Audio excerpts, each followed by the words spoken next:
Estamos de regreso en Vis-a-Vis. Vladimir, siempre hemos tenido esta pregunta se ha hecho desde el tiempo de Laplace con Napoleón, en esta famosa anécdota sobre la relación de la ciencia con la religión.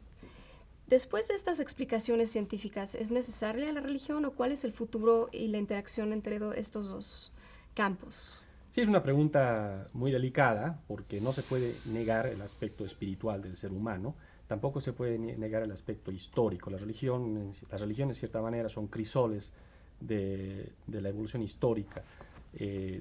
No obstante, la ciencia, si uno quiere entender la naturaleza en su forma objetiva, no hay más que el método científico. Uno, para entender justamente cómo funciona el sistema solar, cómo funciona la galaxia, la evolución del universo, no va a ir a buscarlo eso en la Biblia. La Biblia no te va a dar una explicación. Sí, pero tienes autores, por ejemplo, como Deepak Chopra, que ven cierta lógica sentient, se llama la palabra, en el universo, Sí. que tiene una lógica y eso es lo que le llaman el elemento de Dios en la ciencia. Sí. ¿Qué opinas sobre eso? No, ese es justamente el aspecto espiritual al que mencionaba, ¿no? El ser humano intuye ciertas cosas sobre su propia naturaleza y su lugar en el cosmos, y bueno, trata de expresarlo de manera metafórica, poética, a veces. El problema es cuando esto se institucionaliza, se convierte en una institución, como las iglesias, ciencia, ¿no? o los fundamentalistas, que entonces intentan imponer ese punto de vista, y son dogmas. O sea, toda la religión está basada en los dogmas, no está basada en el hecho de que hay que demostrar las cosas, sino en que es la fe, hay que creer tal cual, es el punto de partida.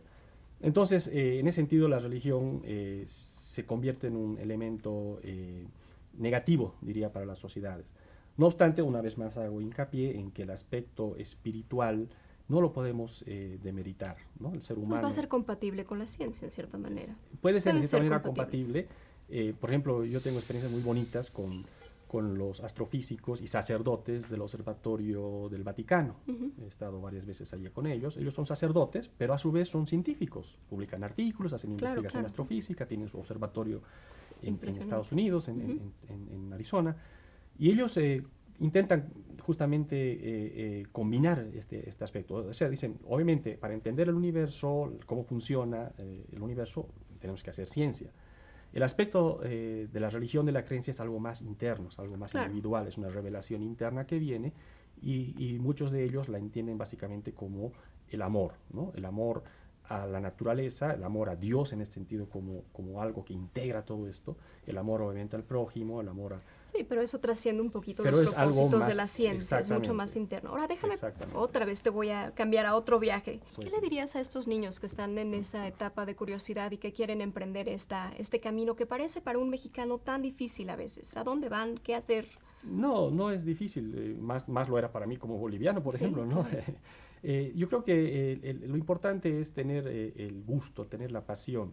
Y bueno, como niños, nunca pierdan la curiosidad. La curiosidad del niño es la principal virtud del científico ya experimentado. Siempre hay que preguntarse por qué y por qué funcionan así las cosas, por qué son, y tener una mente crítica.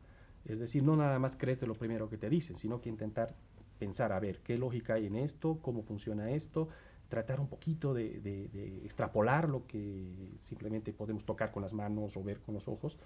Y así funciona la ciencia, ¿no? Entonces, a los niños nunca pierdan su curiosidad y siempre traten de hacerse las preguntas de por qué son las cosas como son, ¿no? Es lo que se llama el pensamiento crítico, que es fundamental en todas las ciencias, pero particularmente en toda la sociedad, ¿no? Una sociedad que no tiene pensamiento crítico es una sociedad agachada, una sociedad que se deja fácilmente engañar y que se va a dejar oprimir. Porque generalmente se usa la pseudociencia o se usa a veces la religión para oprimir, ¿no? Para la gente crean en esto y según esto yo tengo que ser el que tengo el poder acá y ustedes calladitos obedezcan. Así ha ocurrido en la historia. Pues la ciencia nos da respuestas en ese La ciencia nos da respuestas, nos abre caminos y nos hace entender que la naturaleza y el mundo es mucho más diverso, mucho más bello, digamos así, de lo que nos plantean estos pensamientos dogmáticos a veces, ¿no? Claro. Vladimir, se nos ha acabado el tiempo, desafortunadamente. Hay tanto que se queda en el tintero, pero pues muchas gracias por estar aquí en Vis-a-Vis. No, al contrario, y felicidades por tu Gracias, programa. Vladimir. Gracias, amigos. Nos vemos hasta la próxima.